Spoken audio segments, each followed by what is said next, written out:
Hi, everyone, and thanks for joining us today. It's great to see so many of you here, and please do make yourself known on the live chat brought to you by the Data Literacy Project. My name is Kevin Hanegan, the Chief Learning Officer at Qlik, and I'm joined today by Alan Schwarz, a Pulitzer Prize former New York Times reporter and a member of the Data Literacy Project's advisory board. So over the last 2 months, Alan and I have been presenting the webinar, Know Your Data, where we've been unpacking the data graphs, charts, and terms that we've all seen related to coronavirus to help you figure out what it all means for you.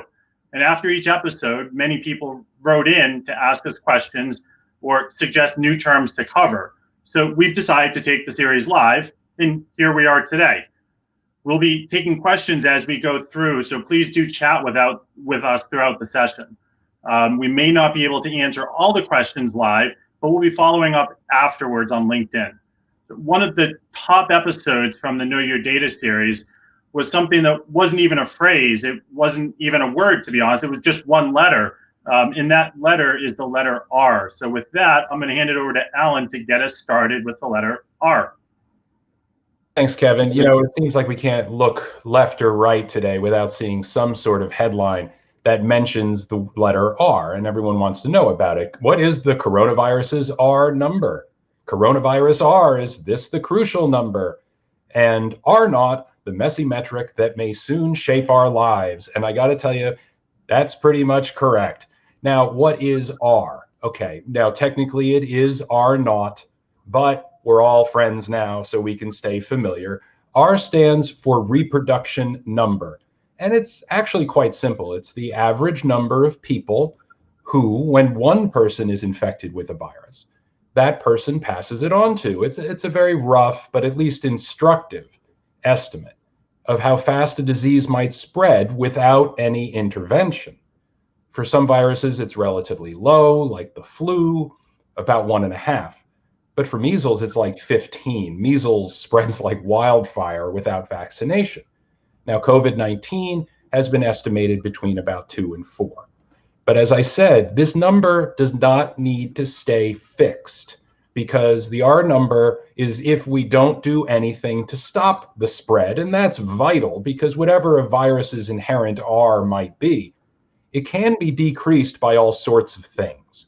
How quickly infected people isolate, take other precautions like wearing masks, vaccination, things like that. It's a pretty long list.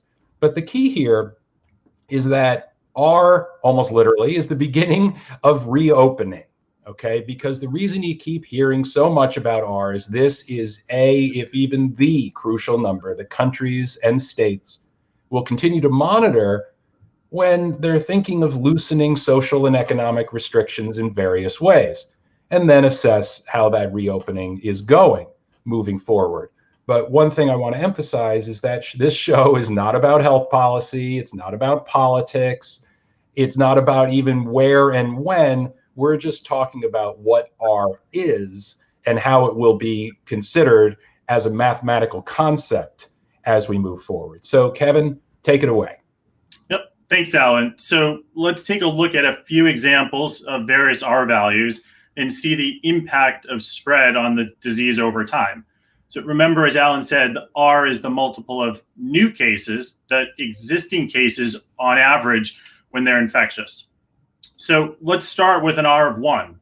And this means when there's, say, 100 existing infected people, those 100 people will directly infect a total of 100 new people before they recover.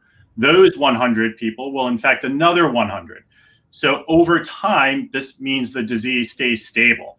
The current cases don't meaningfully go up or down other than when other interventions are applied, like Alan mentioned. So let's say when R is greater than 1, let's say at 2. With those same 100 starting cases, those 100 during their infectious period will spread the disease to a total of 200 new people. It multiplied. The cases continue to increase, and the disease is said to be spreading and spreading at a high rate. And right now, as Alan mentioned, without any interventions, the R value for COVID-19 is estimated to be between 2 and 4. That's at least 2 that you see on the screen, and could be as high as 4. Now, 2 and 4 are huge numbers, But remember, you can knock those R values down a lot with various interventions that would impede the transmission of the disease, like social distancing, wearing protective masks, isolating infected people. These can all help slow the transmission and reduce that R value. But still, even smaller numbers that feel close to 1, like let's say 1.5, won't do much to stop the spread. If you look at the blue line on the screen, we've gone from our starting 100 to about 800 people in just 5 cycles. And maybe that cycle is just 1 month. That's still really, really, really fast. Zooming in even to 1.1, we still see the disease expanding, and quickly, depending on the time period people are contagious. Now, look below that 1.0 line, look at the light blue line. Now, that's lower than 1, that's 0.08. When R is less than 1, say in this example, 0.8, this means that our existing 100 cases will spread the disease to only 80 new people in that time period. Then those 80 people will then only give it to 64, and so on. So the existing cases will keep declining because more people recover than new people get it. If we wait long enough, and there'll be so few cases, the disease eventually will effectively die out. And that's where the term herd immunity comes in. And we'll actually be covering that in a future episode. Kevin, before we continue, I'm happy to say that lots of people are chiming in on our chat. Now, one thing I want to point out is almost everybody is saying, great job, love this. These are not questions, folks. As flattered as we may be, please make sure to ask some questions, okay? Here's one. Susie Jackson asks, when was the R number first used? Now, Kevin, I believe you've done some homework on this one, so why don't you take that one? Yep, thanks, Alan, and good question, Susie. Being a live show, I wanted to come prepared, obviously. So interesting enough, the R number in the calculation was first used back in the 1920s by an American, but not an epidemiologist. He was a demographer, and he was actually looking at the reproduction rates of certain populations within various regions. In 1950, an epidemiologist decided that the formula, given a few minor tweaks, could be applied to reproduction rates of diseases. So it was actually first used in a disease perspective, covering the outbreak of malaria in 1950. And one thing I want to point out, Susie, is that, people think that R is such a new thing. It was not only used scientifically, as we said, back in, 1920 in various ways, but we're using it every day today. All of us are. I mean, investments. If our investments grow at 10% a year, that's an R of 1.1. And I got to tell you, we're going to be pretty thrilled about that. It's not a lot higher than 1, but it will make our investments grow. Now, on the other side, okay, let's just say you have some uranium in your basement, and who among us doesn't, okay?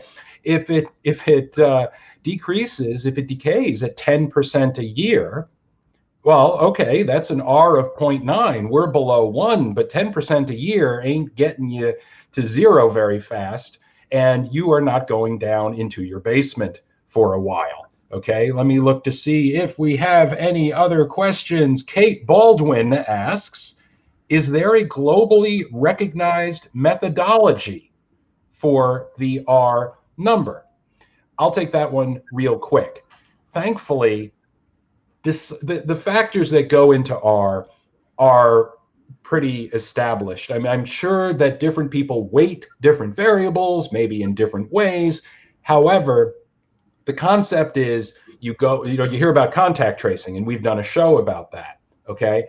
There are different ways for the virus to spread. You can have one, for example, right where I was born, New Rochelle, New York, that was arguably the first hotspot in the United States because one infected person went to a religious gathering and infected 50 people. Now, does that mean that the R is 50? No, okay?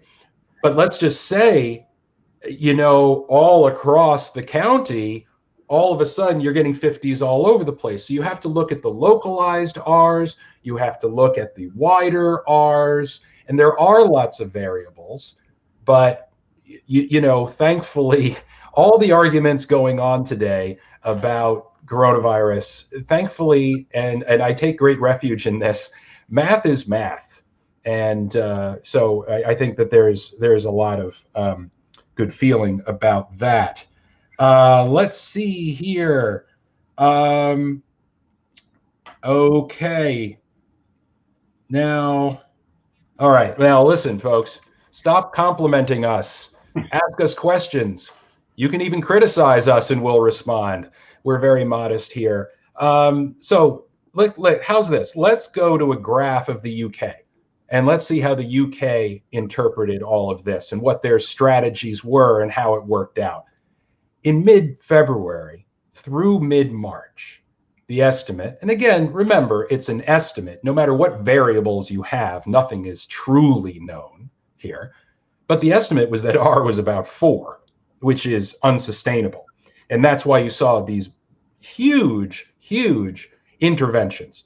Okay, 12th of March, self-isolation. 16th of March, social distancing. Schools closed. Lockdown measures began. And then next thing you know, bam, the R is now is roughly 0.8, which is everything you want.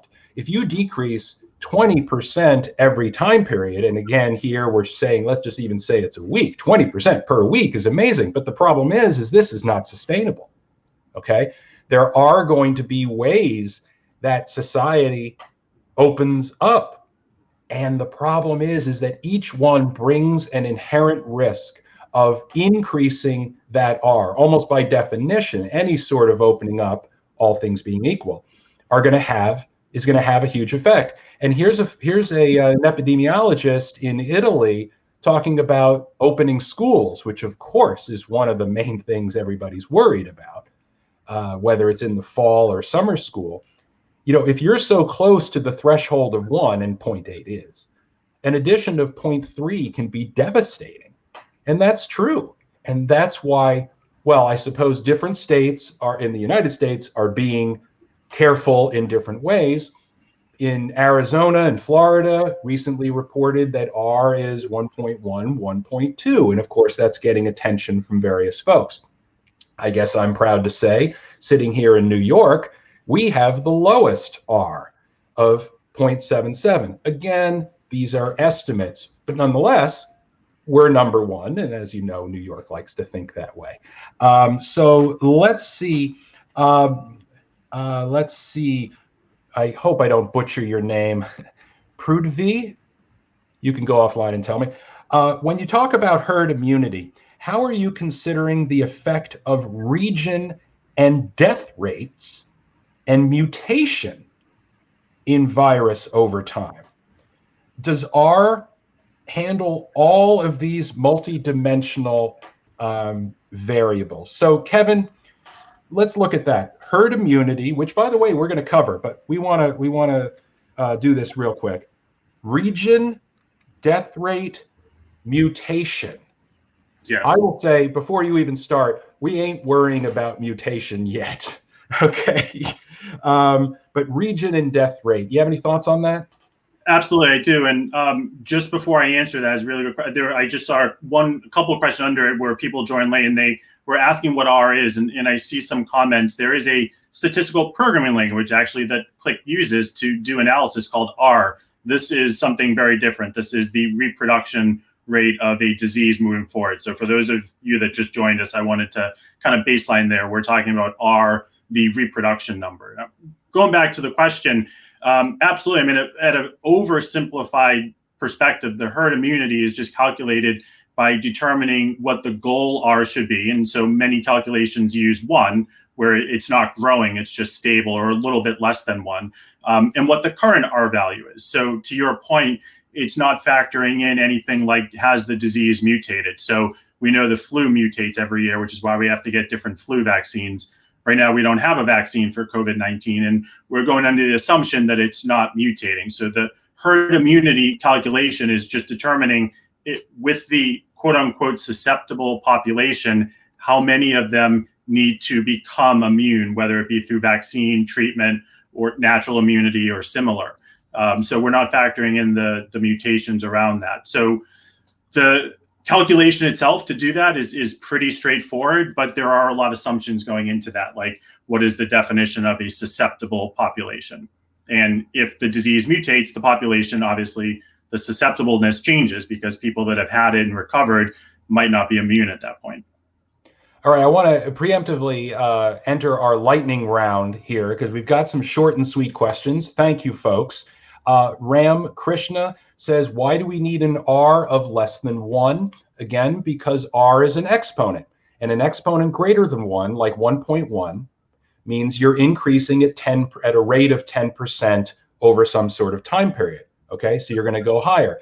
If it were 0.9, like in our uranium example, you are decreasing 10% each time period. And so depending on what that percentage is, you're going to go up or down.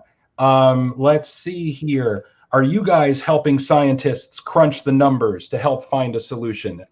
Sadly, I have received no phone calls in this endeavor, although I've thought about becoming a contact tracer for the state of New York, and I might actually do that. Anita Stupka asks, could you present us R for Europe using Qlik? Now, Kevin, you are the chief learning officer of Qlik. Can Qlik software be used to do this?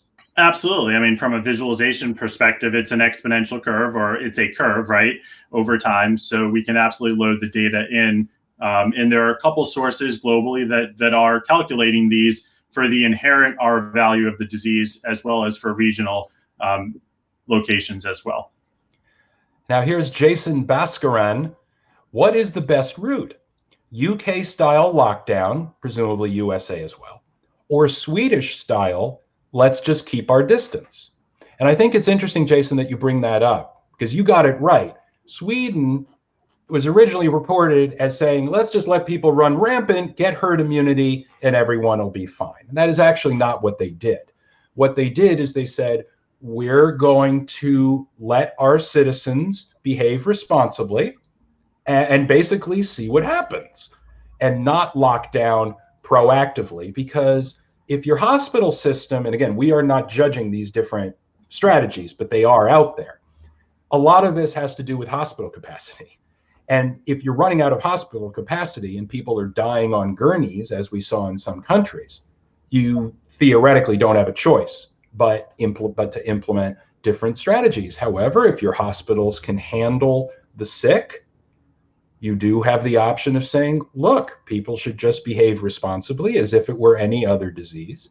And we're going to see what happens. Now, Sweden has seen a higher rate than they almost certainly would have otherwise. But they also haven't overloaded their hospital systems. And that clearly was a choice that they made. Let's see here. Well, one thing I want to point out, by the way, folks, is that this R concept has entered sort of the zeitgeist in such a way that even world leaders are starting to become conversant in it. Here's the German Chancellor, Angela Merkel, saying if we get to the point where everybody infects 1.1 people, and this speaks to what we were just talking about, then by October, we will reach the capacity of our healthcare system. So that's where you see how small the margin of error is. So, the hospital capacity has been at the heart of so much, of so many of these decisions. So let me get to another one. Kevin, here's one. How long does it take to figure out what R is? We talked about different variables. Can you figure out an R daily the way that you have testing? I mean, if you have all the variables, right, to figure out the current time and place value of an R for like today within a specific region, if you have all the testing data back coming about who is quote unquote infected, and you know how to calculate the susceptible population for that region, you absolutely can. But usually they're not calculating it on a daily basis. They're looking at trends, maybe on a weekly trend. Now, one other highlight is there is the R0, R0, which is the inherent reproductive rate of the disease. That is something that is used as, without any interventions, as you mentioned, this is how the disease spreads. that takes years of data analysis and looking backwards at the disease, which is, again, why you see a lot of ranges with some of the more current diseases like SARS and COVID, as you mentioned, 2 and 4. Those seem like small numbers. That's the range is double, right, between 2 and 4. So that does take a lot of time and analysis. But for a specific region in a point in time, as long as they have inputs from the testing and the susceptible population, absolutely. Okay, and I'm going to end up on one, believe it or not, that we're not going to answer. How should policymakers use R? This is Luen T. How should policymakers use R to inform decision making? And I guess I'll just take a whack at that one. Look, again, we are not saying what is and is not appropriate. Okay, should. I'm very good at not answering questions that have should. But we are seeing a variation. We are seeing, for example, in the United States, different states interpret or look at data in different ways. New York has been very strict, where I am. Very strict about following data, setting data goals in order to decide when it hopefully is time to reopen in various stages. Other states have taken different approaches. Many of them are now seeing upticks. How they handle that, again, is a matter of state business. Now, here is somebody with the fascinating name LinkedIn user. I love that. Very clever. Why does the WHO not initiate injecting antibodies to the healthy individuals so they would have resistance before infection is even possible? Is that possible? Kevin, you take that one. Yeah, well, again, we're not here to give medical advice, but I think one of the things that I've seen on the news specific to this is there has to be a lot of testing done to make sure the antibodies going into other people is safe, effective, I guess safe first, obviously, then effective. And that takes time. So I think it is something that a lot of regions, a lot of drug manufacturers are looking into, but it's not something that we want to run into too quickly because there are risks with that. Yeah, I mean, I do think that, I wasn't around in 1945 for the famous picture, but I do think that when there is a vaccine, you're going to see like a party in Times Square. Remember that guy who grabs the nurse and gives her a huge dip? I feel like our version of that is coming. So, folks, I think that what we're going to do now is we're going to wrap up real quick, okay? Because we are going to be doing this again, I'm happy to say. Kevin, a few people have written in saying, hey, I joined a little late. Can you do a quick recap? And so why don't you take that? Absolutely. So let's look at 3 high-level things, we covered today. R stands for the reproduction number, and it's the number of new cases for a disease that an existing case generates on average while people are infectious. The R value itself is not fixed. It fluctuates over time as various interventions or sometimes lack of interventions are implemented. Perfect example was Alan showing the graph from BBC about the R value changing based off certain interventions being applied there. And it is a critical number that countries and states are looking at when they're thinking of social and economic or loosening those restrictions, the social and economic restrictions in various ways. And Alan gave a couple examples of how the governor of New York and the chancellor of Germany were quoting R values in their strategy for reopening. Yeah, one thing Andrew Cuomo, the governor here of New York, says if an R gets as high as 1.1, alarm bells are going to go off, his exact words. So, folks, like I said, actually, it's almost like this. It's like Sesame Street. This episode was brought to you by the letter R, and it's been a lot of fun. And we're going to do this again, as I said. Kevin, we're going to be back July 14th. Okay, our next one is July 14th. It's a Tuesday at 11 a.m. Eastern Time. Again, July 14th at 11 a.m. Eastern Time. So remember, we devoted this episode to the letter R because a viewer wrote in asking for it. So if you want us to cover something you've seen in the media or online or something that we flicked at today you want to learn more about, please comment at all of our handles here in various formats. Please do include the hashtag BeDataBrilliant in your social post, we'll get it faster. We will consider it faster. Or email us. Even if you have any questions right now about the letter R, feel free to email us at hello@thedataliteracyproject.org. So for Kevin Hanegan, I'm Alan Schwarz. Please stay safe, and we'll see you again on July 14th.